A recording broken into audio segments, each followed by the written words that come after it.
Inshallah, we start Dua Kumail in few minutes. If you can open your mafatih or your phone to bring the dua, inshallah, start shortly.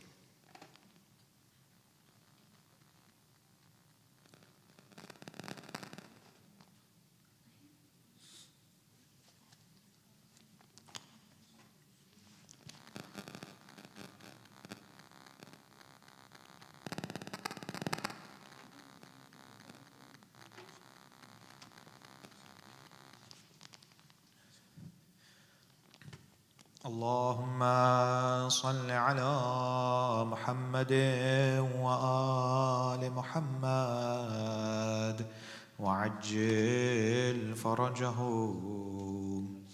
بسم الله الرحمن الرحيم.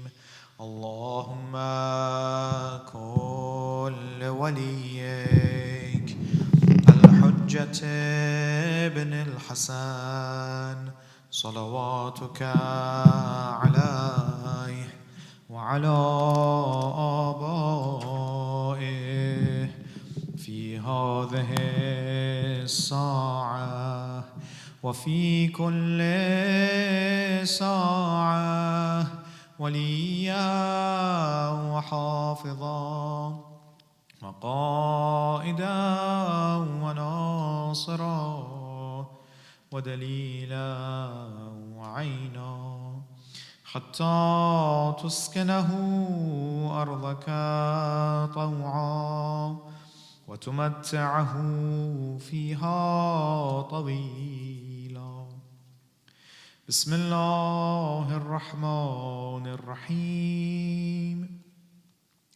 اللهم إني أسألك برحمتك التي وسعت كل شيء وبقوتك التي قهرت بها كل شيء وخضع لها كل شيء وذل لها كل شيء وبجبروتك التي غلبت بها كل شيء وبعزتك التي لا يقوم لها شيء وبعظمتك التي ملأت كل شيء وبسلطانك الذي على كل شيء وبوجهك الباقي بعد فناء كل شيء وبأسمائك التي ملأت أركان كل شيء وبعلمك الذي أحاط بكل شيء وبنور وجهك الذي أضاء له كل شيء. يا نور يا قدوس يا أول الأولين ويا آخر الآخرين. اللهم اغفر لي الذنوب التي تهتك العصام. اللهم اغفر لي الذنوب التي تنزل النقام. اللهم اغفر لي الذنوب التي تغير النعم.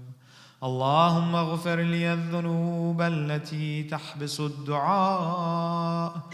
اللهم اغفر لي كل ذنب أذنبته وكل خطيئة أخطأتها. اللهم إني أتقرب إليك بذكرك وأستشفع بك إلى نفسك وأسألك بجودك أن تدنيني من قربك وأن توزعني شكرك وأن تلهمني ذكرك. اللهم إني أسألك سؤال خاضع متذلل خاشع أن تسامحني وترحمني وتجعلني بقسمك راضيا قانعا. وفي جميع الأحوال متواضعا. اللهم وأسألك سؤال من اشتدت فاقته وأنزل بك عند الشدائد حاجته وعظم فيما عندك رغبته. اللهم عظم سلطانك وعلى مكانك وخفي مكرك وظهر أمرك وغلب قهرك وجرت قدرتك ولا يمكن الفرار من حكومتك. اللهم لا أجد لذنوبي غافرا ولا لقبائحي ساترا ولا لشيء من عملي القبيح بالحسن مبدلا غيرك.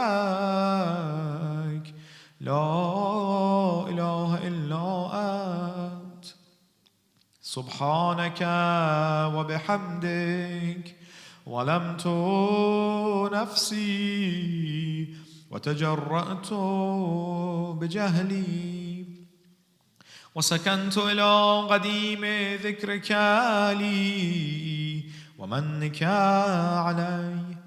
اللهم مولاي كم من قبيح سترته وكم من فاضح من البلاء أقلته وكم من عثار وغيته وكم من مكروه دفعته وكم من ثناء جميل لست أهلا له نشرته. اللهم عظم بلائي وأفرط بي سوء حالي وقصرت بي أعمالي وقعدت بي أغلالي وحبسني عن نفعي بعد أملي وخدعتني الدنيا بغرورها ونفسي بجنايتها ومطالي يا سيدي. فأسألك بعزتك ألا يحجب عنك دعائي سوء عملي وفعالي ولا تفضحني بخفي ما اطلعت عليه من سري ولا تعاجلني بالعقوبة على ما عملته في خلواتي من سوء فعلي وإساءتي ودوام تفريطي وجهالتي وكثرة شهواتي وغفلتي. وكن اللهم بعزتك لي في كل الأحوال رؤوفا وعلي في جميع الأمور عطوفا. إلهي وربي من لي غيرك أسأله كشف ضري والنظر في أمري. إلهي ومولاي أجريت علي حكما اتبعت فيه هوى نفسي ولم أحترس فيه من تزيين عدوي فغرني بما أهوى وأسعده على ذلك القضاء فتجاوزت بما جرى علي من ذلك بعض حدودك وخالفت بعض أوامرك فلك الحمد علي في جميع ذلك ولا حجة لي فيما جرى علي فيه قضاؤك وألزمني حكمك وبلاؤك. وقد أتيتك يا إلهي بعد تقصيري وإسرافي على نفسي معتذرا نادما منكسرا مستغيلا مستغفرا منيبا مقرا مذعنا معترفا لا أجد مفرا مما كان مني ولا مفزعا أتوجه إليه في أمري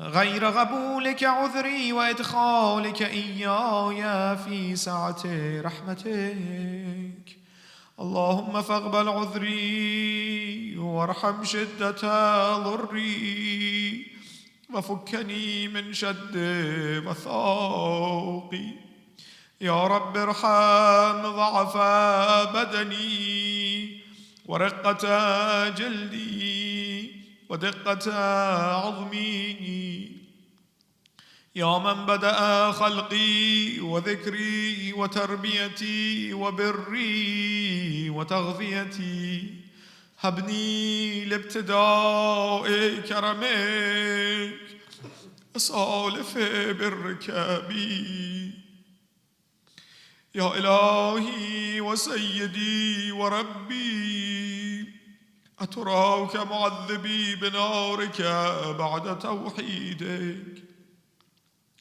وبعد ما انطوى عليه قلبي من معرفتك ولهج به لساني من ذكرك واعتقده ضميري من حبك وبعد صدق اعترافي ودعائي خاضعا لربوبيتك هيهات هيهات أنت أكرم من أن تضيع من ربيته أو تبعد من أدنيته أو تشرد من آويته أو تسلم إلى البلاء من كفيته ورحمته وليت شعري يا سيدي وإلهي ومولاي أتسلط النار على وجوه خرت لعظمتك ساجدة وعلى ألسن نطقت بتوحيدك صادقة وبشكرك مادحة وعلى قلوب اعترفت بإلهيتك محققة وعلى ضمائر حوت من العلم حتى صارت خاشعة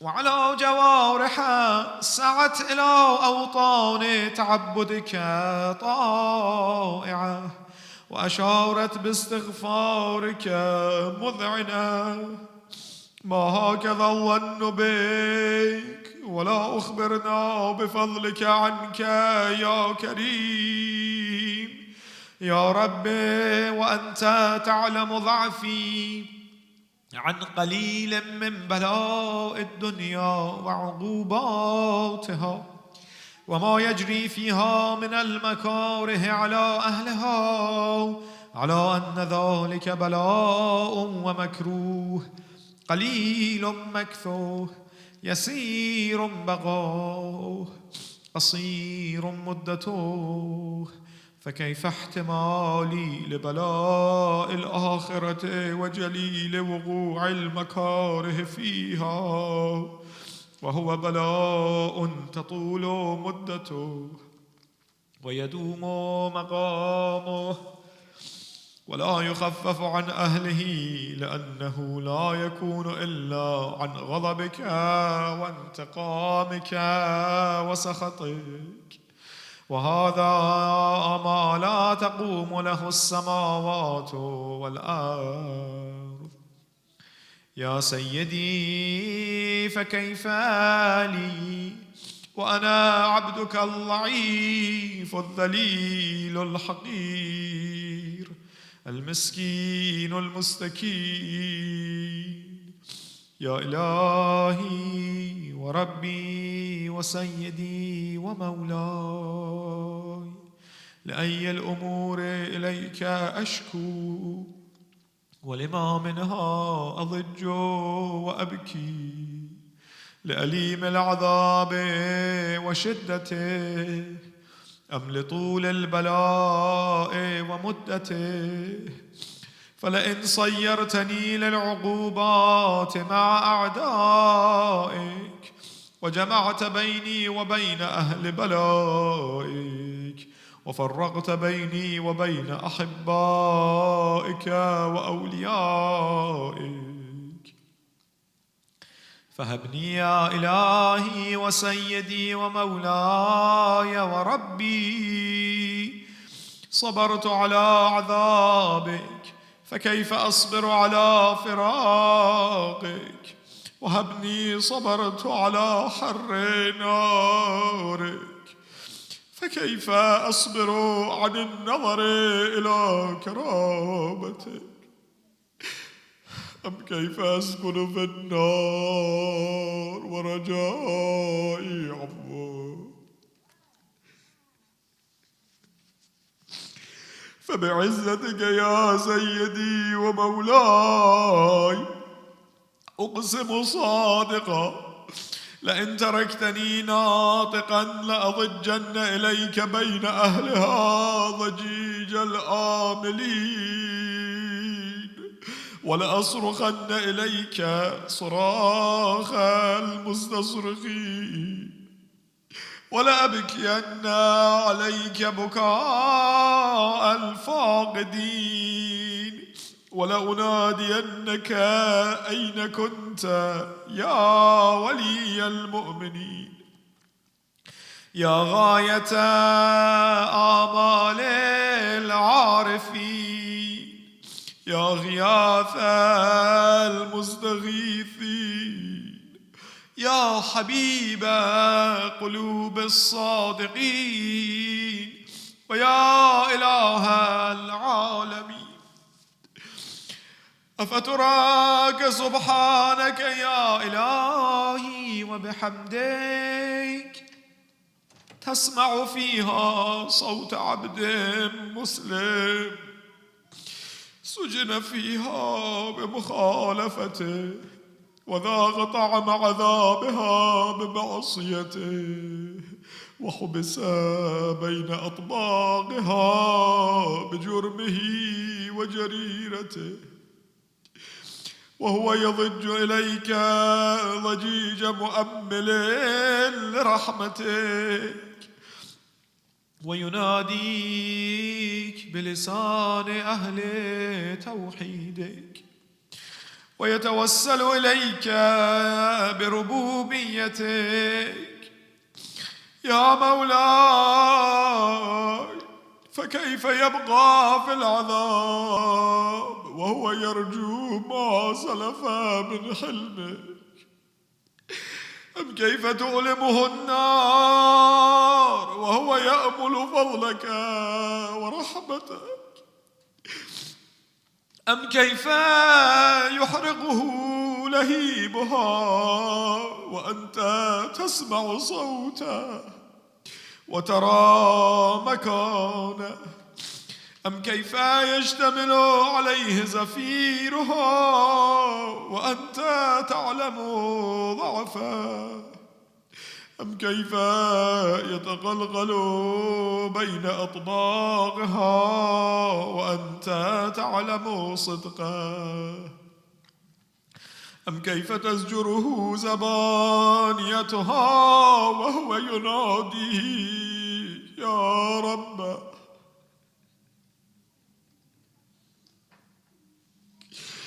أم كيف يرجو فضلك في عتقه منها فتتركه فيها؟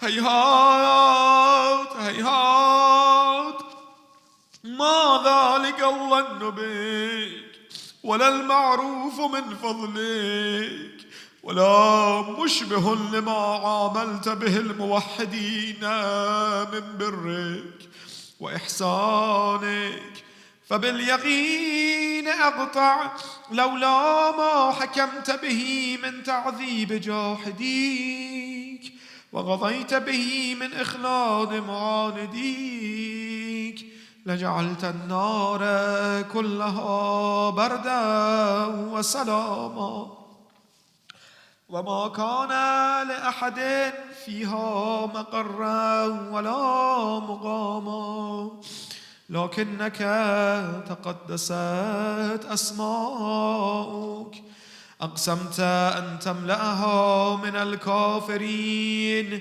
من الجنة والناس أجمعين، وأن تخلد فيها المعاندين، وأنت جل ثناؤك قلت مبتدئا، وتطولت بالإنعام متكرما.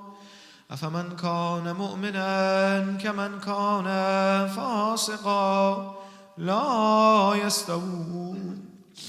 إلهي وسيدي، فأسألك بالقدرة التي قدرتها، وبالقضية التي حتمتها وحكمتها وغلبت من عليه أجريتها، أن تهب لي في هذه الليلة وفي هذه الساعة كل جرم أجرمته، وكل ذنب أذنبته، وكل قبيح أسررته، وكل جهل عملته كتمته أو أعلنته، أخفيته أو أظهرته، وكل سيئة أمرت بإثباتها الكرام الكاتبين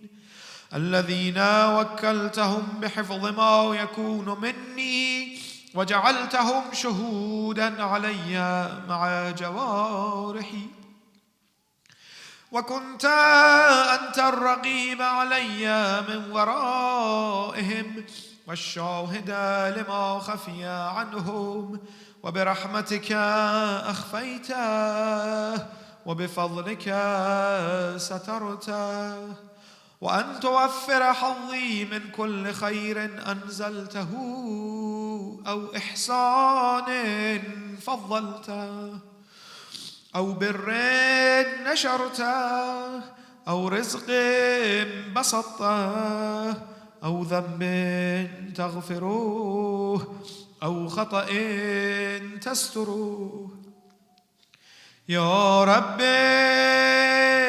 يا ربي يا رب، يا إلهي وسيدي ومولاي ومالك رقي، يا من بيده ناصيتي، يا عليما بضري ومسكنتي، يا خبيرا بفقري وفاقتي، يا ربي يا ربي يا رب، أسألك بحقك وقدسك وأعظم صفاتك وأسمائك أن تجعل أوقاتي من الليل والنهار بذكرك معمورة، وبخدمتك موصولة، وأعمالي عندك مقبولة، حتى تكون أعمالي وأورادي كلها وردا واحدا، وحالي في خدمتك سرمدا. يا سيدي، يا من عليه معولي، يا من إليه شكوت أحوالي، يا ربي يا ربي يا رب، قو على خدمتك جوارحي، واشدد على العزيمة جوانحي، وهب لي الجد في خشيتك والدوام في الاتصال بخدمتك، حتى أسرح إليك في ميادين السابقين، وأسرع إليك في البارزين، وأشتاق إلى قربك في المشتاقين، وأدنو منك دنو المخلصين، وأخافك مخافة الموقنين، وأجتمع في جوارك مع المؤمنين.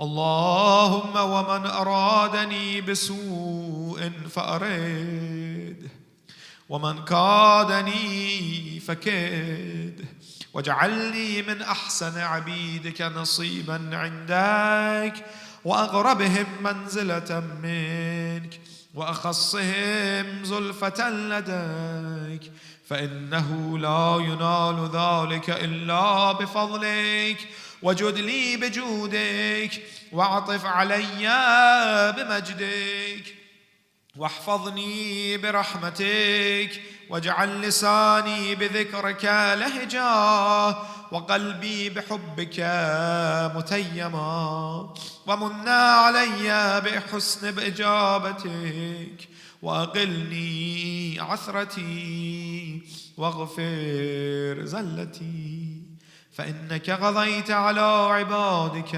بعبادتك، وأمرتهم بدعائك، وضمنت لهم الإجابة، فإليك يا رب نصبت وجهي، وإليك يا رب مددت يدي، فبعزتك استجب لي دعائي، وبلغني مناي، ولا تقطع من فضلك رجائي، واكفني شر الجن والإنس من أعدائي، يا سريع الرضا اغفر لمن لا يملك إلا الدعاء، فإنك فعال لما تشاء، يا من اسمه دواء، وذكره شفاء، وطاعته غنى، ارحم من رأس ماله الرجاء، سلاحه البكاء، يا سابغ النعم، يا دافع النقم، يا نور المستوحشين في الظلام، يا عالما لا يعلم، صل على محمد وآل محمد، وافعل بي ما أنت أهله، وصلى الله على رسوله والأئمة الميامين من آله وسلم تسليما كثيرا. صلوات.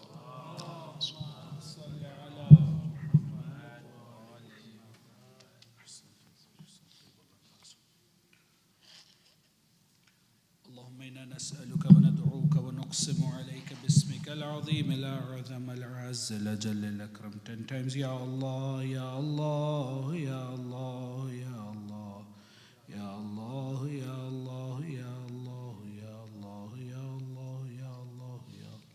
اللهم ادخل على أهل القبور السرور، اللهم اغني كل فقير، اللهم اشبع كل جائع، اللهم اكس كل عريان، اللهم اقض دين كل مدين، اللهم فرج عن كل مكروب، اللهم رد كل غريب، اللهم فك كل أسير، اللهم اصلح كل فاسد من أمور المسلمين، اللهم اشف كل مريض، اللهم سد فقرنا بغناك، اللهم غير سوء حالنا بحسن حالك، اللهم اقض عنا الدين واغننا من الفقر، إنك على كل شيء قدير. صلوات الله صل على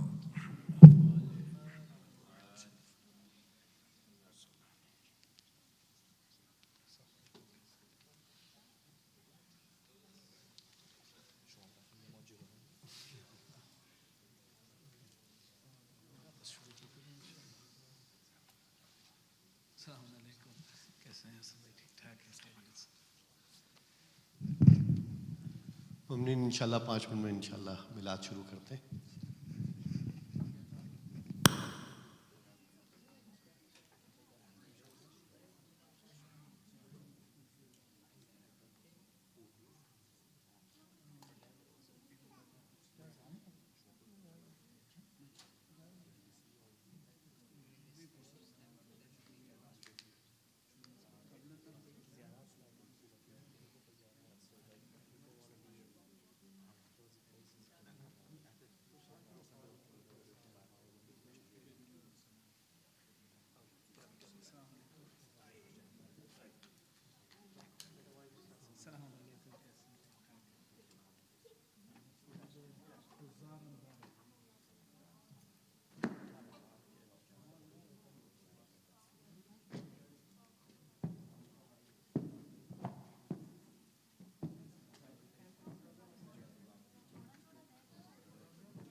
بر محمد و آل محمد صلوات.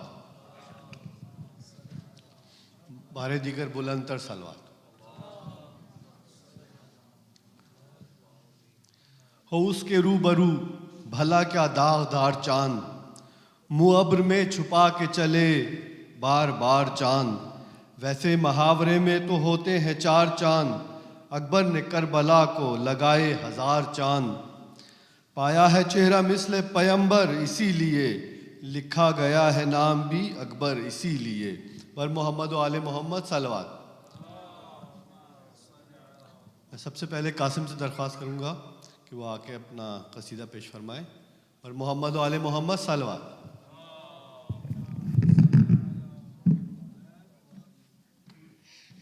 صلوات.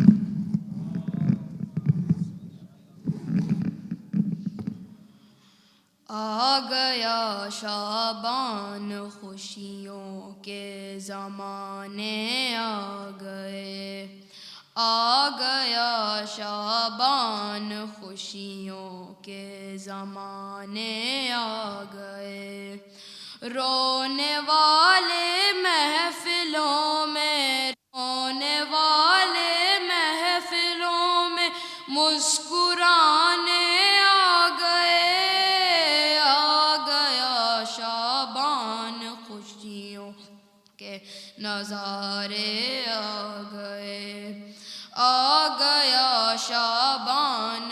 خوشیوں کے زمانے آ گئے.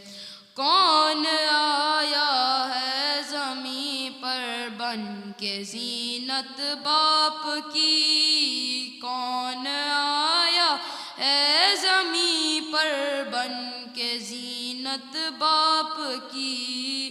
پنج تن خود شوق میں، پنج تن خود شوق میں جھولا جھلانے آ گئے. آ گیا شعبان خوشیوں کے زمانے آ گئے. آ گیا شعبان خوشیوں کے زمانے آ گئے. پیاس بچپن میں بجھا کر شیخ غازی نے کہا، پیاس بچپن میں بجھا کر شیخ غازی نے کہا، دیکھیے بابا ہمیں، دیکھیے بابا ہمیں وعدے نبھانے آ گئے. آ گیا شعبان خوشیوں کے زمانے آ گئے. آ گیا شعبان خوشیوں کے زمانے آ گئے. میں علم لے کر چلا تو آئی غازی کی صدا، میں علم لے کر چلا تو آئی غازی کی صدا. ہو مبارک اب تمہیں، ہو مبارک اب تمہیں بازو کٹانے آ گئے. آ گیا شعبان خوشیوں کے زمانے آ گئے. آ گیا شعبان خوشیوں کے زمانے آ گئے. دیکھنے سدرا سے آگے کے مناظر جبرائیل، دیکھنے سدرا سے آگے کے مناظر جبرائیل. فاطمہ زہرا کے گھر، فاطمہ زہرا کے گھر چاکی چلانے آ گئے. آ گیا شعبان خوشیوں کے زمانے آ گئے. آ گیا شعبان خوشیوں میں، خوشیوں کے زمانے آ گئے. میں نے لکھا تھا فدق کی مالکا تجھ کو سلام، میں نے لکھا تھا فدق کی مالکا تجھ کو سلام. خار میں کچھ لوگ، خار میں کچھ لوگ میرا گھر جلانے آ گئے. آ گیا شعبان خوشیوں کے زمانے آ گئے. آ گیا شعبان خوشیوں کے زمانے آ گئے.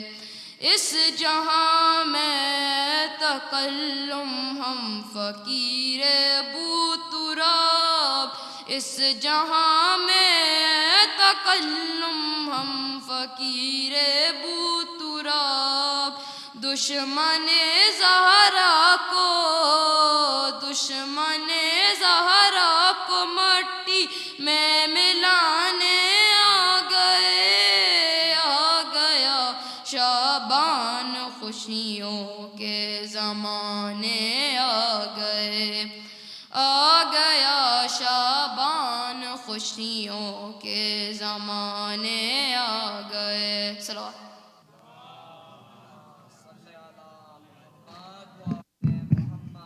ماشاء اللہ کاظم پر محمد و آل محمد صلوات.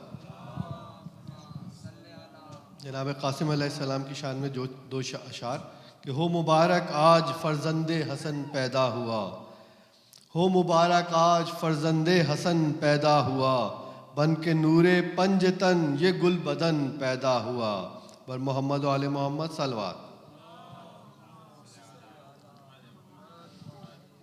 حسن کے لال جناب امیر قاسم کی، جہاں میں ملتی نہیں ہے نظیر قاسم کی، وہ جس کو داد شجاعت حسین نے دی تھی، خوشان کیسے بیاں اس نصیر قاسم کی۔ پر محمد و آل محمد صلوات۔ اب میں اسد رضا سے درخواست کروں گا کہ وہ آ کے اپنا کلام پیش کریں۔ جناب اسد رضا، پر محمد و آل محمد صلوات۔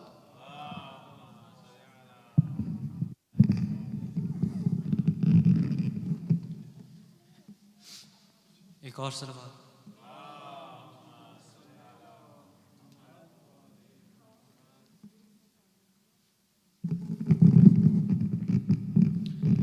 کوئی سمجھ نہیں سکتا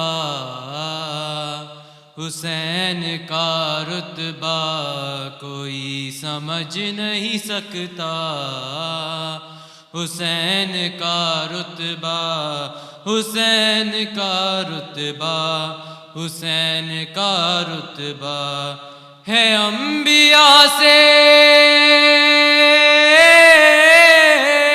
ہے انبیاء سے بھی اعلیٰ،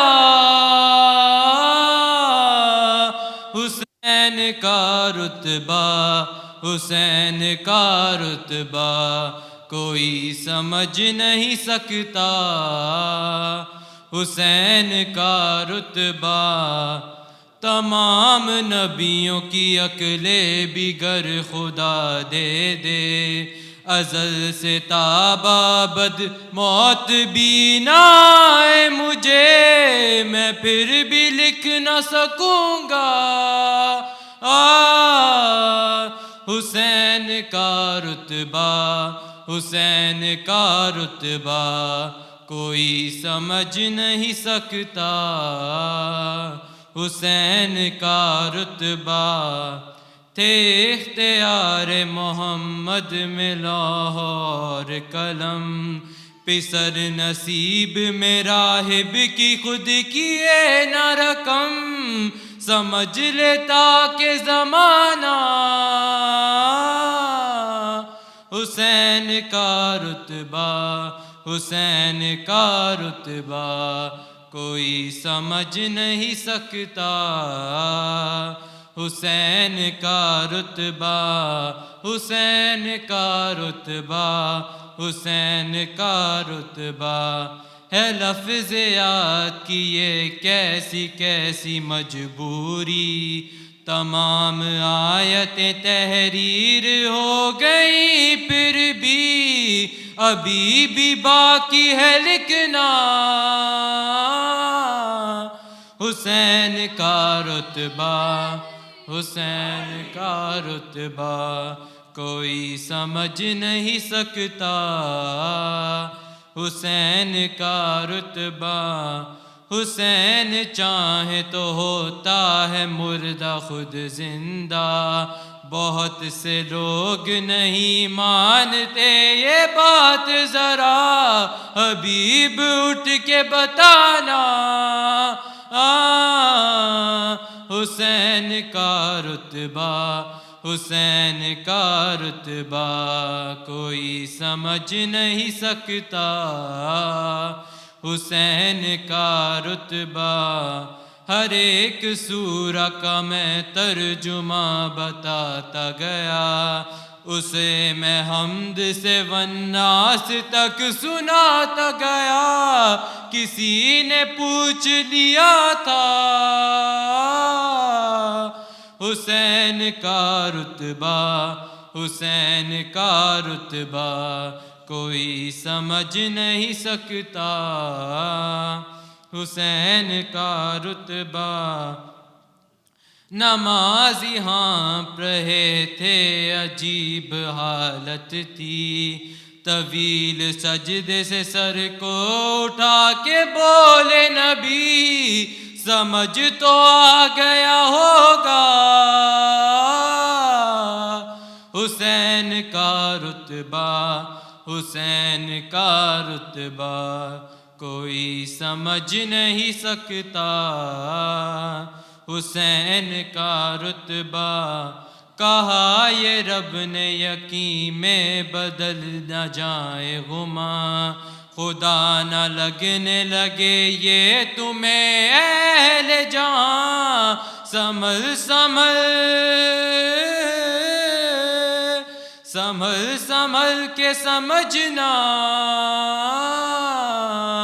حسین کا رتبہ حسین کا رتبہ کوئی سمجھ نہیں سکتا، حسین کا رتبہ حسین کا رتبہ حسین کا رتبہ۔ صلوات۔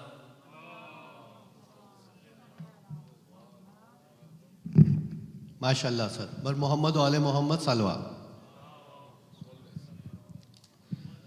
حسین ذات کا حد خیال ہے اکبر، حسین ذات کا حد خیال ہے اکبر، مصور ازلی کا کمال ہے اکبر، فقط جمیل نہیں جمال ہے اکبر، مثال یہ کہ نبی کی مثال ہے اکبر، یہ اپنی اصل میں اصل اصول جیسا ہے، پسر حسین کا بالکل رسول جیسا ہے، بر محمد و آل محمد صلوات۔ I'll request Hujjatul Islam Maulana Mehdi Chawla to come and address the Milad, but Muhammad wa Ali Muhammad Salwa.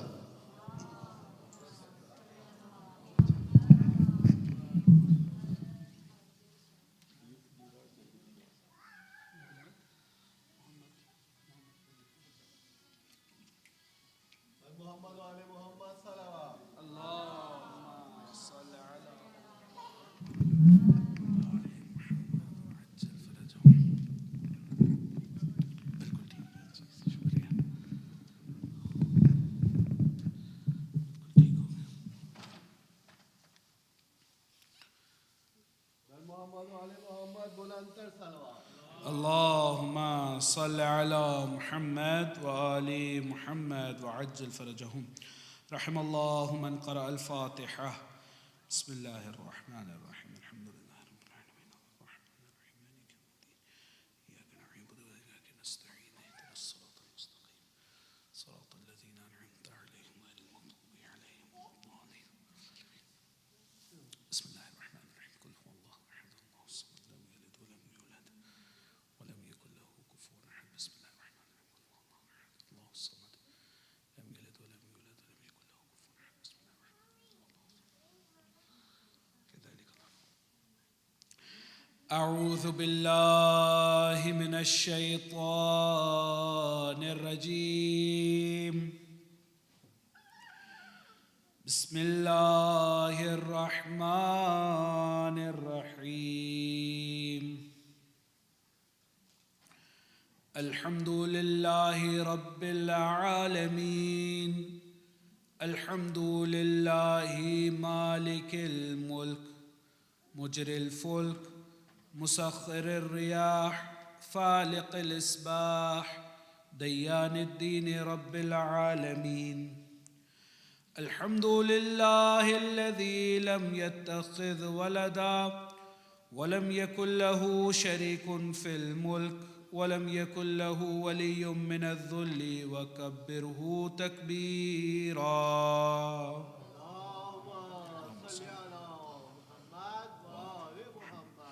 ثم الصلاة والسلام والتحية والإكرام على النبي الأمي المكي المدني سيدنا ومولانا ومولى الثقلين بالقاسم محمد. اللهم صل على محمد وعلى آل بيته الطيبين الطاهرين المعصومين المظلومين الغر الميامين الذين أذهب الله عنهم الرجس وطهرهم تطهيرا.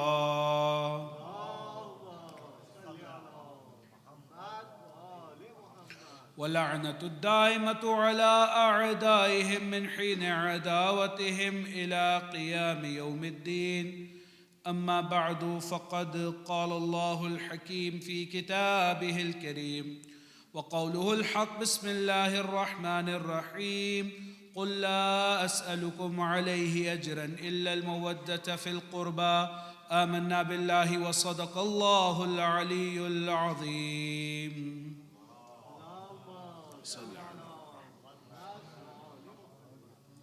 Respected Maulana Sayyid Raza Rizvi, respected elders, my dear brothers and sisters, Assalamu alaikum wa rahmatullahi wa barakatuh. Lana, with your permission, inshallah, we need to get benefit of your presence. Inshallah, jazakumullah. Brothers and sisters, first of all, I would like to offer my greetings to all of you on this auspicious occasion which we are celebrating tonight, the birthday of the beloved son of our second holy Imam, Imam al-Mujtaba, and his son Qasim ibn al-Hasan alayhim as-salam, salawatullahi wa salamuhu alayhima salawat. And as it is communicated to us that since we are in between the birthdays of multiple personalities of Ahlul Bayt, as after a few days we will be celebrating the birthday of the beloved son of Imam Sayyid al-Shuhada, who is known as Ali al-Akbar. And among the titles of that son of Sayyid al-Shuhada is that he is the one who is resembled to the Prophet of Allah subhanahu wa ta'ala. And very recently, just a day before yesterday, was the birthday of our fourth holy Imam, Imam Ali ibn al-Husayn Zainul Abidin, salawatullahi wa salamu alayh. In fact, we are in between these celebrations, but also we need to know that we are in the month of Sha'ban. It is a very important month, a very significant month among the 12 months of the Islamic lunar calendar. As you are aware that each month of the Islamic lunar calendar either has a day where we celebrate the birthday of one of the Imams of Ahlul Bayt and a day where we commemorate the martyrdom of personalities of Ahlul Bayt. But one unique characteristic of the month of Sha'ban is that this is the month where we do not have the martyrdom of any ma'asum during entire month. Therefore, this month is considered as the month of joy and the celebration. And often our children, our youth, our kids, they ask that whenever we go to Husayniya, Imam Barga Center or Masjid, always there is a majlis. Always we are asked to cry, we are always to shed tears. So in this month, the entire month is the month of celebration, joyness, and happiness. But one thing we need to be mindful of, that the way we need to celebrate, as we have the etiquettes of the mourning and crying and lamenting on the martyrdoms and the tragic episodes of Ahlul Bayt, we have the etiquettes to celebrate the birthdays and happy occasions of Ahlul Bayt. Because it is hadith of Ahlul Bayt. We being the followers of Ahlul Bayt, we cannot cross the limits. We cannot go ahead of Ahlul Bayt. We need to follow their footsteps. We need to follow their commands. Therefore they say, one of the signs of our believers is يَفْرَحُونَ بِفَرَحِنَا وَيَحْزَنُونَ بِحُزْنِنَا. Our true Shi'as are the people who are happy with our happiness and who are saddened with our sadness. So, alhamdulillah, this month is the month of celebration, and kids can ask their parents to have parties during this month at homes, having some gifts, Eidis, whatever you want. As we commemorate during the month of Muharram, all month long we wear black and we commemorate, we cry. Very similarly, these are the days where we need to celebrate, remember Ahlul Bayt, because the first day of this month, Sayyidah Zainab, and then third day Sayyid al-Shuhada, fourth day Abul Fadl al-Abbas, the fifth day is Sayyid al-Sajjad, seventh day Qasim ibn al-Hasan, 11th day Ali al-Akbar, and the 15th of the month of Sha'ban, a very blessed night, very important night, and it is very important to stay awake during that night to remember Ahlul Bayt and to be connected to Ahlul Bayt. The day which is known as Nima Sha'ban, the birthday of Imam of our time, Imam al-Hujjah salawatullahi wa salamu alayhi. So I offer my felicitations to all of you, and our collective felicitations are due to the Imam of our time on these all birthday occasions which we are celebrating. And as I just have said, that among the etiquettes of celebration is to know about these personalities, to learn more.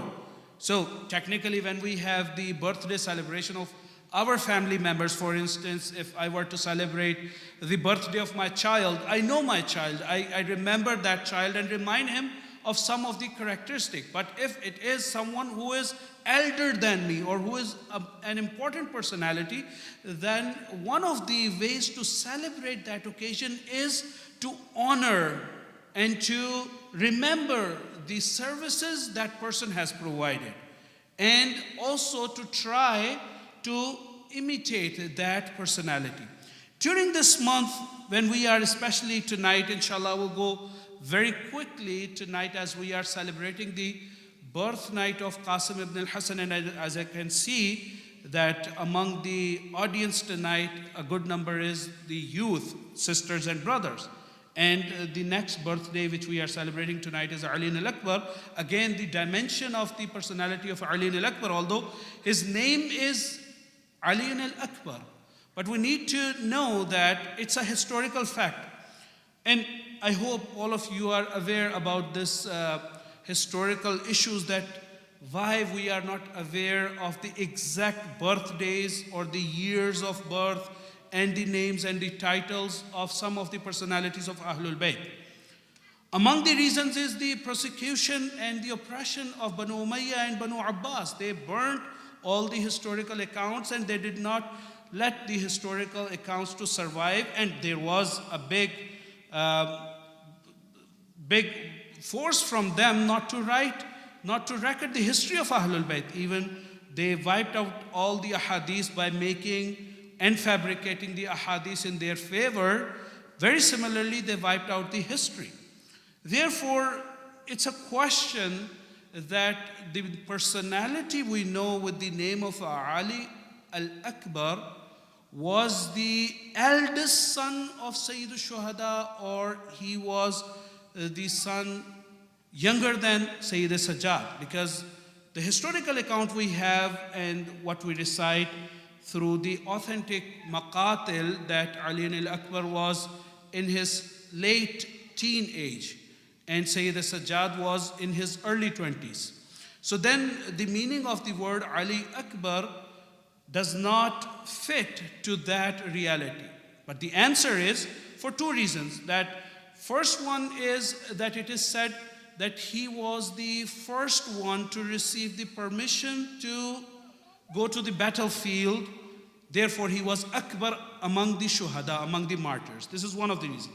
The other reasons, it is said, yes, it could be a possibility that he was the elder one.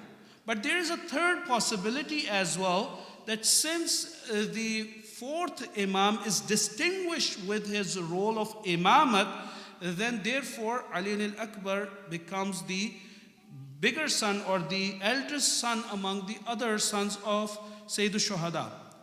And another very interesting historical fact, and that is a great lesson for us, that once when Imam was asked that, and this question was repeated in history many times. For instance, one time we have the record when Imam Sayyid al-Sajjad had interaction with Marwan, and another place we have the very similar account in the court where it was said that we have killed Ali.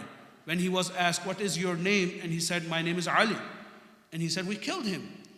Or the accurate answer by him was, Allah killed him. So Imam corrected him. Imam said, first of all, he was my brother. He was not myself, Ali. And then Allah did not kill. You killed him. So that shows us one very important thing, one very important fact. That Imam alayhi salatu wasalam, Imam Sayyid al-Shuhada, tried to revive the memory of his father Ali ibn Abi Talib by naming all of his children, salawat ala Muhammad wa ala Muhammad. By naming all of his children with the name of Ali. And in fact, the other occasion which I am mentioning, that hadith goes that when Imam was asked that why you are repeating the names of your children with Ali, he says, if I were having 100 of children, I would name all of them Ali. So it shows us two important messages. It gives us two very important messages. First one is, there is a hadith of the Prophet of Islam, Muhammad Mustafa sallallahu alayhi wa sallam, in which he explains the rights of a child on the parents. The fundamental right of a child on parents is to name with the best of the names.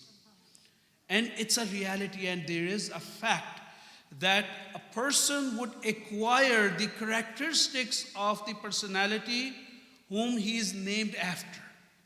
And we have seen that through history. Number one, we remember Ahlul Bayt through that. We try to revive their memory. Second, we act upon the practice of Ahlul Bayt, which is called Asiratul Imam, Asiratul Nabawiyya, that name your children as per the names of Ahlul Bayt. And the third thing is that we are fulfilling that right of our child, which we have on our shoulders. Many of the times we see that, especially in this society, people sometimes would complain, oh, I don't want to have this name, I'm going to change my name. It happens, we are aware of that. Especially among non-Muslims, they would tell that, oh, I wasn't choosing that name, I was forced to have that name. So now if that situation becomes a valid situation in our societies, in our families, in our community members as well. So let's say a person names a child with the name of a superhero. For instance, the Marvel superhero. I'm not going to take the name, whatever you like, it's okay. So if a person is naming his child with that superhero, then later this superhero, the character who was performed by this actor, you will see that actor is involved in an activity of shamelessness. And you see that person's name and character is not befitting with the character displayed in the movie. So you will see that people would have disgust from that person. But if you name a child with a true hero's name, the name of a true hero is presented to a child, the person will have no objection later discovering that his name is, for instance, Ali. Anyone who is Ali can tell anyone that who is Ali, the bravest person in the history, the best among Muslims after the Prophet, the one who is the brother and the cousin of the Prophet of Islam.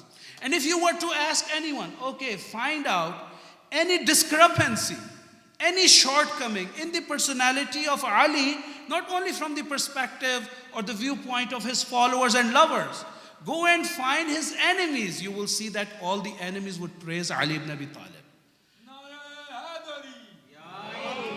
In fact, we have the account where the ruler of Sham goes and inquires from someone who is among the lovers of Ali ibn Abi Talib. He says that lady, it's a long story, and in this short tonight session, I don't want to go in the length of that story. It's a very interesting dialogue between a lady and Darmiya and Muawiyah, the ruler of Sham.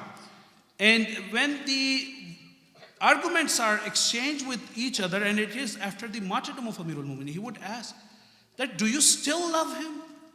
And she would say, yes. I cannot love, I cannot respect anyone but Ali ibn Abi Talib, because the character which was presented by Ali ibn Abi Talib is not presented by anyone throughout the history. So brothers and sisters, this is first thing which I wanted to mention in regards to the personalities of this night, that we have celebrated the birthday of Sayyid Sajjad. We are going to celebrate birthday of Ali al-Akbar, and we are celebrating tonight Qasim al-Hasan. One thing which is very important, that if we were to name our children, it is their right on us to name with the best of the names. Second thing is the character of these personalities. As I just have mentioned that, alhamdulillah, I'm seeing a lot of youth. These, all three personalities, as I have mentioned, Sayyid Sajjad, most of the historical accounts would tell he was in his early 20s, and Ali al-Akbar in his late teens and Qasim in early teens, approximately 13 years old. But if you were to study their life, their biography, you will be amazed at what kind of understanding and cognition they had from the teachings of Allah subhanahu wa ta'ala. Let's see the youngest one, Qasim ibn al-Hasan, Imam Hassan's youngest child. In fact, he was a very young child when his father got martyred, approximately 3 years old.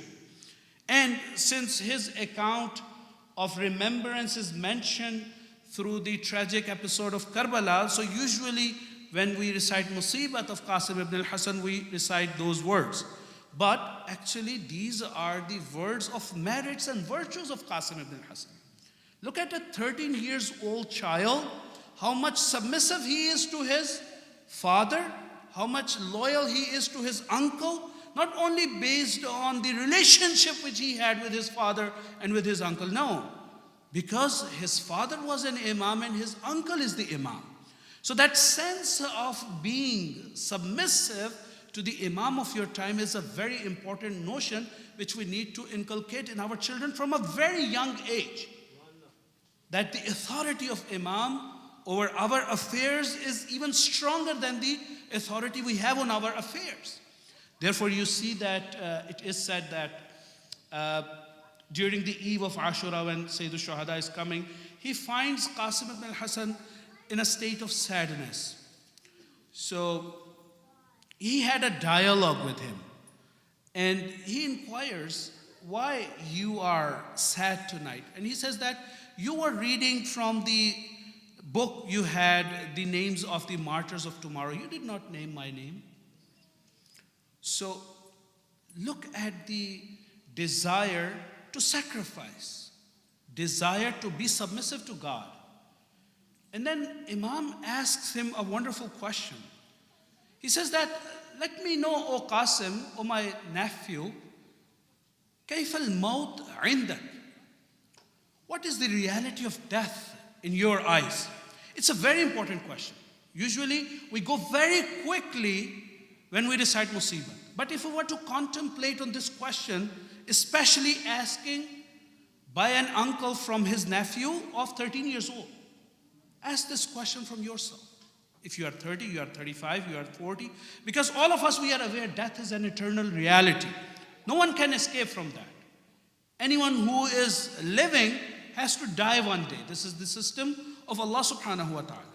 If that is an eternal reality, then what is our worldview about that reality? How do we see maut? You see many of the people, a good number of people, the moment you start talking about the death, they would ask you, let's change the topic. It's a bit scary. It happens. You ask them to come to a graveyard, to cemetery, they would say, oh, yeah, fine, we'll come to masjid. So, in fact, going to the cemetery or talking about the death, we have hadith literature that it prolongs the lifespan of a person. It does not shorten the lifespan because it invites you and encourages you to give charity, to do good deeds. Those are the things which may increase in the lifespan of someone. So, now the question is, we need to ask this question. What is the reality of death for us? And the answer of response of Qasim ibn al-Hasan, ahla min al-asr, that it is sweeter than the honey for me. First of all, is there any taste of the death? And second of all, which is very important, that how a 13 years old child would look at the death. Unfortunately, one of the most difficult or most upsetting thing which is getting common in the society is that many people, they commit suicide. I'm comparing these two realities, and listen to me, it is very important point.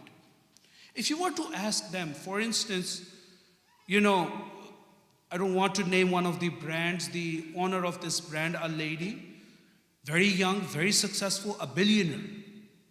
She commits suicide. She was very successful, had no problem.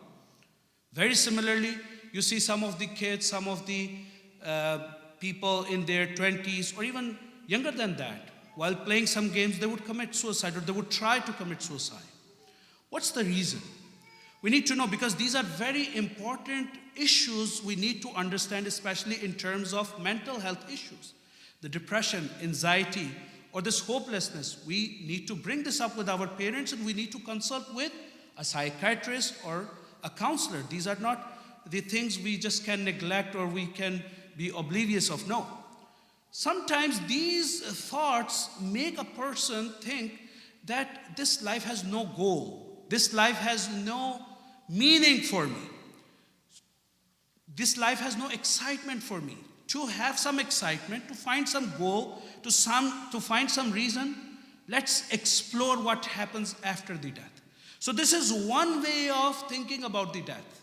The other way of thinking about the death, which we observe from Qasim ibn al-Hasan, that he is well aware of that understanding of Islam, that the death is the start of a new life. And anyone who is sent to this world will be held responsible of his or her actions in hereafter. Therefore, Amir al-Mu'mineen Ali ibn Abi Talib salawatullahi wa salamu alayhi very clearly says that dunya sijnul mu'min. This world becomes a big prison for someone who is having faith and the belief. Because this believer and faith sees this world is making his capacities limited, because he is aware the life after that is a very purposeful life, unlimited life, a long life. So that understanding of the death and the life is one thing, and having no understanding of the death just to have some amusement, just to have some inquisitiveness is another thing. So he says, Ahla min al-asal.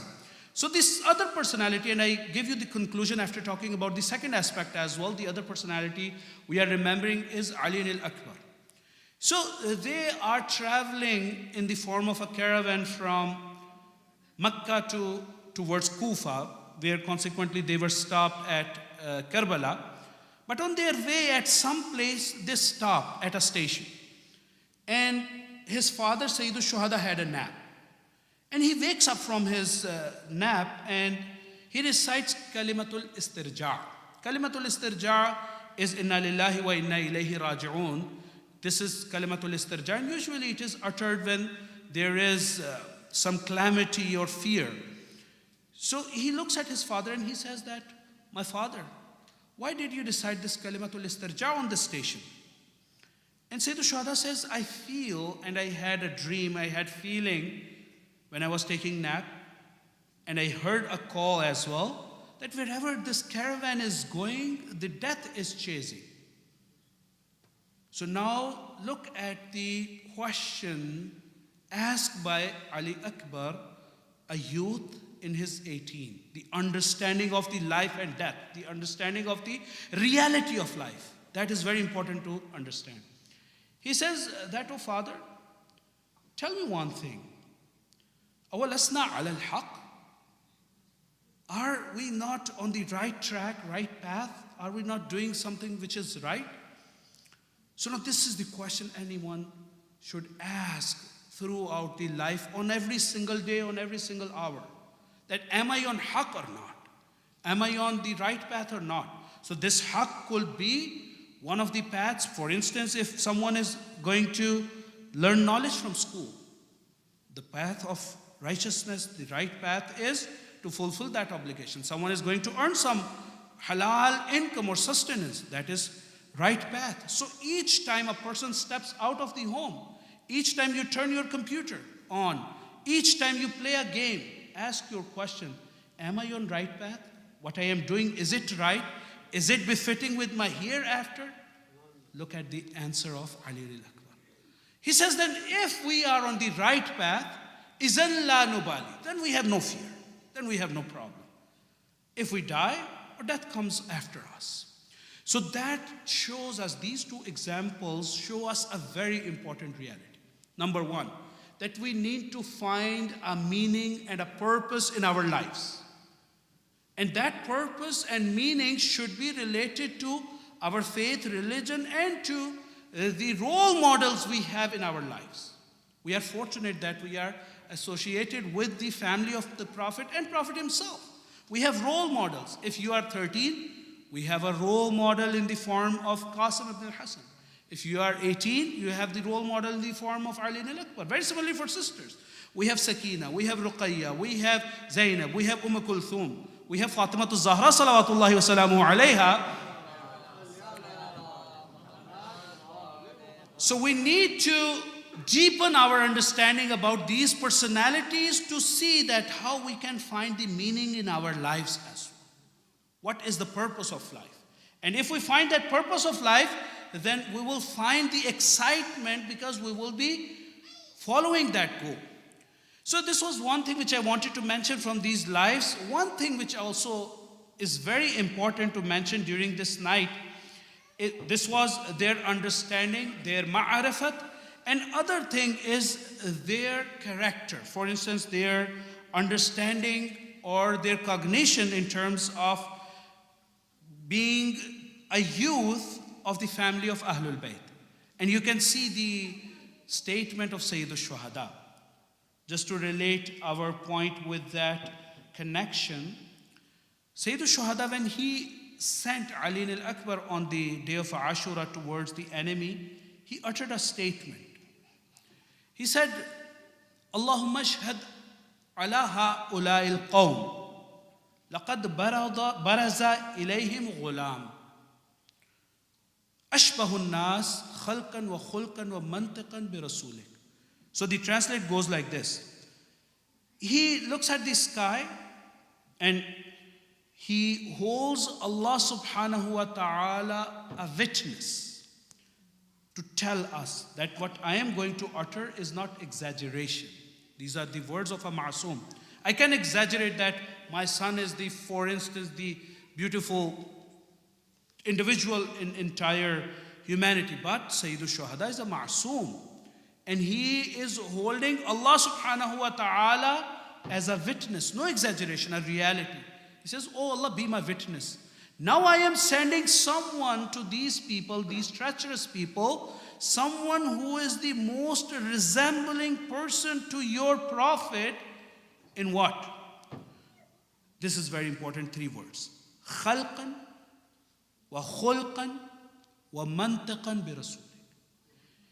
He is the similar personality to your prophet in his khalq, in his khulq, in his mantiqan. Khalq means the appearance, the physical posture. Khulq means akhlaq, the etiquettes, the manners. Mantiqan means nutq, the way of speaking. So now he says that my son Ali al-Akbar is the most resembled person to the Prophet in these 3 virtues. And then he explains that. Anytime we were missing our Prophet, we used to look at his face. Because that time, people did not have, for instance, cell phone, photograph, or whatever, internet. So, if they were missing the Prophet, they would look at the face of Ali al-Akbar. So, a youth at the age of late teens, 18 for instance, or 19, is having 3 kinds of virtues of the Prophet. And who is the Prophet? لَقَدْ كَانَ لَكُمْ فِي رَسُولِ اللَّهِ أُسْوَةٌ حَسَنَةٌ. That in the example of the Prophet, there is a role model for all of us. If you were to look at the, for instance, khalq, the takhliq, and I am not going in the depth of that because maybe you would think that we have no control over our posture. Whereas, it's a fact we have adab. For instance, a mu'min, a believer, needs to beautify, decorate, needs to take well care of the body and posture as well. Exercise, for instance, what to eat, what not to eat. For instance, having personal hygiene, for instance, decorating your face, how the beard should be. We have a hadith talking about the mannerism of personal appearance. But we also have the ahadith which are even more important to beautify our inner beauty. Khulqan. The Prophet says, إِنَّمَا بُعِثْتُ لِأُتَمِّمَ مِن مَكَارِمَ الْأَخْلَاقِ or مَكَارِمَ الْأَخْلَاقِ, that I am sent to perfect the etiquettes and the morals of the people, the highest morals. So Ali al-Akbar at the age of 18 is at the highest level of the morality. I need to compare. How is my morality? How kind I am towards my parents? How is my conduct in my home? How I talk to my siblings? How I conduct myself with my elders in my community? So if Ali al-Akbar becomes our role model, which ultimately leads us towards the Prophet of Islam, we see that how Prophet would talk to the people. How he would be a humble person to the community. Inside the house, outside the house. We do not see any difference in the conduct of the Prophet inside and outside of the house. Many of the times what happens, I am very good with you guys, for instance, but if you were to look at my behavior at home, maybe you don't find me the best of the behaviors. We need to have good behaviors at outside, and we need to have the best behaviors at inside the house as well. So khalq and khulq and mantiqan. Mantiqan is the last point which I wanted to mention. That mantiqan, the way to speak to the people. That is also very important. The words we use, Ahlul Bayt alayhimus salatu wassalam, they have taught us, be very careful in the selection of your word. Amirul Mu'minin Ali ibn Abi Talib salawatullahi wa salamu alayhi says, words are in your control until these are behind the cage of your teeth. As soon as they come out, you have no control over them. It's just like an arrow which is coming out of the bow. So now you cannot return that arrow. If my words has hurt someone, if I have realized I need to be very much sorry about that, and I need to go and ask the excuse and apology. But sometimes what happens, I realize that my words are not very good of the best of the words. And I feel that if I go and ask for forgiveness, I will make myself belittled. My ego becomes a hindrance. Ahlul Bayt are teaching us that first of all, be selective in the choice of your words. And second of all, if God forbid someone has offended someone, very quickly that person needs to go and seek forgiveness. So there are many ahadith from Ahlul Bayt in terms of teaching us some of the manners for a youth especially. I have selected a couple of ahadiths which I want to recite for tonight, especially from our fourth Holy Imam, Imam Ali ibn al-Hussein Zainul Abidin alayhi salatu wassalam. And this is reported by fifth Imam. He says, إِذَا نَظَرَ إِلَى الشَّبَابِ الَّذِينَ يَطْلُبُونَ الْعِلْمَ. Our fourth Holy Imam, when he used to look at someone studying, acquiring knowledge, it is very important. Brothers and sisters, value that part of your life where you are a student. In fact, the hadith which we have from Ahlul Bayt, that you need to be either a student or a teacher. Always try to utlubul ilma min al mahdi ila al-lahd. So he says that whenever he used to look at a youth who was utilizing his time in learning knowledge, he would close himself to them and would tell them, encourage them, marhaban bikum antum vidayul ilm wa yushiku id antum sigaru qawmin in takunu kibaru akharin. It is very important fact. He is saying, I value your effort to acquire the knowledge. And yes, people would see you as a young child. Very important sentence said by Imam. Whenever we look at our youth, they are still young, they don't know anything. We don't give them value, we don't value them, we do not appreciate them. Imam is saying, maybe they are younger for you, they are kids for you, but they will become elder for other nations. Do not break their personalities. Potentially, you see them as a leader of a community. Therefore, Imam says, I value them, I respect them because I see that they become the leader. Therefore, the second hadith which I wanted to mention, Kana Rasulullah jalisan ma'a ashabihi dhata yawmin. One day, Prophet, peace be upon him, was sitting with some of the companions. فَنَظَرَ إِلَى شَابٍ ذي جلد وقوة قد بكر يسعى فقالوا ويح هذا لو كان شبابه وجلده في سبيل الله. So he was sitting with some of his companions, and they saw a young man with muscles and is engaged in the affairs of work, so perhaps doing some business. And the ashab sitting next to the Prophet, they said, oh, sad, look at this man, how good muscles and how good body he has. If he were to spend his life in worshipping Allah inside the mosque, that was the best. Alas, he is wasting his time. Prophet said, La taqulu hadha. Don't say like that. فَإِنَّهُ إِن كَانَ يَسْعِي عَلَى نَفْسِهِ لِيُكَفَّهَا عَنِ الْمَسْأَلَةِ وَيُغْنِيهَا عَنِ النَّاسِ فَهُوَ سَبِيلِ اللَّهِ. Very important points, my brothers and sisters, especially our youth. How important it is for you to strive in the way of having a good, faithful life. The Prophet says, don't call on this person who is spending his body's effort or his youth in working, because if it was to earn some halal livelihood, to make himself needless from asking people or spreading his hand of need to other people, then what he is doing is actually, he is worshipping Allah subhanahu wa ta'ala. Al-Kasibu Habibullah, another hadith tells us. Someone who spends his energy, his effort in earning halal sustenance, it's a kind of ibadat. Prophet says if he wants to be a needless person, therefore he is spending all of his energy in earning, then it's fine, because it is in the way of Allah subhanahu wa ta'ala. And then he says, وَإِن كَانَ يَسْعَى عَلَىٰ أَبَوَيْنِ ضَعِيفَيْنِ أَوْ ذُرِّيَّةٍ ضِعَافٍ لِيُغْنِيَهُمْ وَيُكَفِّيَهُمْ فَهُوَ فِي سَبِيلِ اللَّهِ. And he says that was one intention, but if his intention is to help his parents, to help his family members, to help his children, then again this is another form of worship. So look at the Islamic system.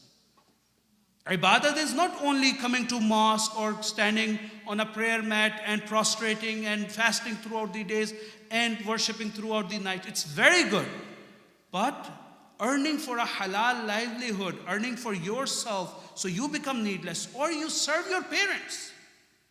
They have spent their youth to raise you up.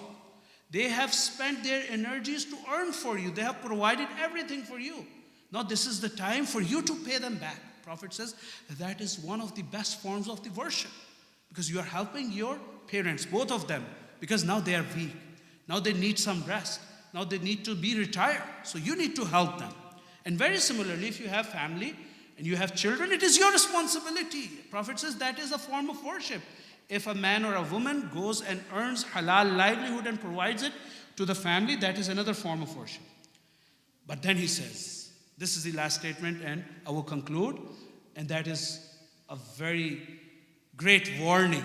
He says these two intentions could be the best of the intentions to make your earning halal and to spend your time while you are working as the time spent in worship. But if this spending of time is to acquire money so you can have pride over the people, or if you want to show off to people how rich you are, you want to strengthen your ego, other people, you want to demonize other people, you want to look down upon them, and you want to make yourself higher on them, you want to have pride and ego, then this is فَهُوَ فِي سَبِيلِ الشَّيْطَانِ. The other niyat were in the way of Allah. But if your intention is to accumulate wealth just to show off, just to tell people that you are a millionaire, you are earning 7 figures, 10 figures, or you are a billionaire, just to tell people that how rich you are, Prophet says this is in the way of shaitan. Be careful about that.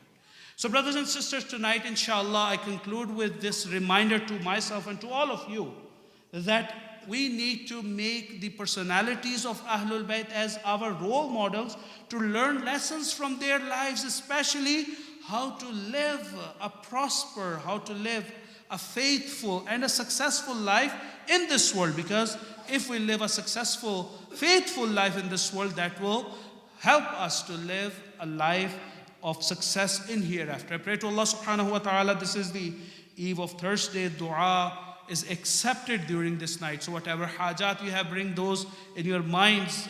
And inshallah, with these personalities, with these Abwabul Hawaij, with these personalities of the month of Sha'ban, we ask Allah subhanahu wa ta'ala by their might.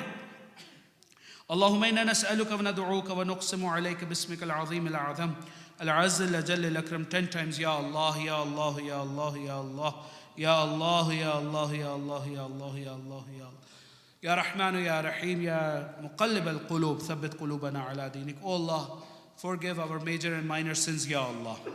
Oh Allah, forgive the sins of our parents, Ya Allah.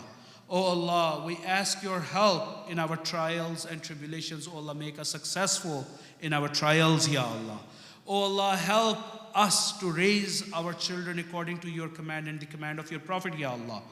Oh Allah, bless our children and help them to stay steadfast, and ourselves and our family members to steadfast on your path, Ya Allah. Oh Allah, make our children and ourselves following the personalities of Ahlul Bayt in our lives, Ya Allah.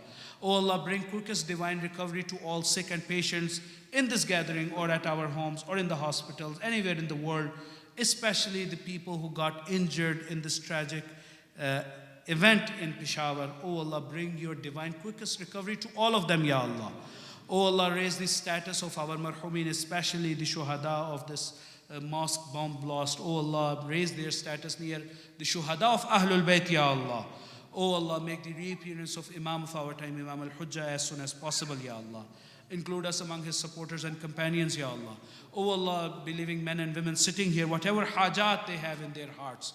Oh Allah, you are aware and knower of whatever is in hearts. Oh Allah, accept their hajat and du'as, Ya Allah. ربنا تقبل منا إنك أنت السميع العليم آمين يا رب العالمين برحمتك يا أرحم الراحمين صلوات.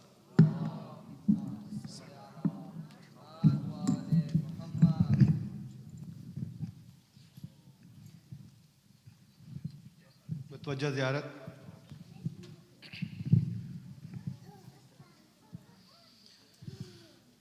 السلام عليك يا رسول الله، السلام عليك يا خير خلق الله، السلام عليك يا نبي الله، السلام عليكم ورحمة الله وبركاته. السلام عليك يا ابن علي بن أبي طالب، السلام عليك يا فاطمة الزهراء سلام الله عليها، السلام عليك يا حسن المظلوم، السلام عليك يا حسين الشهيد، السلام عليك يا علي بن الحسين، السلام عليك يا محمد بن علي، السلام عليك يا جعفر بن محمد، السلام عليك يا موسى بن جعفر، السلام عليك يا علي بن موسى الرضا المرتضى، السلام عليك يا محمد بن علي التقي، السلام عليك يا علي بن محمد النقي الحادي، السلام عليك يا حسن العسكري، السلام عليك يا مولانا يا صاحب العصر والزمان، أجل الله تعالى فرجك وسهل الله تعالى مخرجك وجعلنا من أنصارك وأعوانك ورحمة الله وبركاته.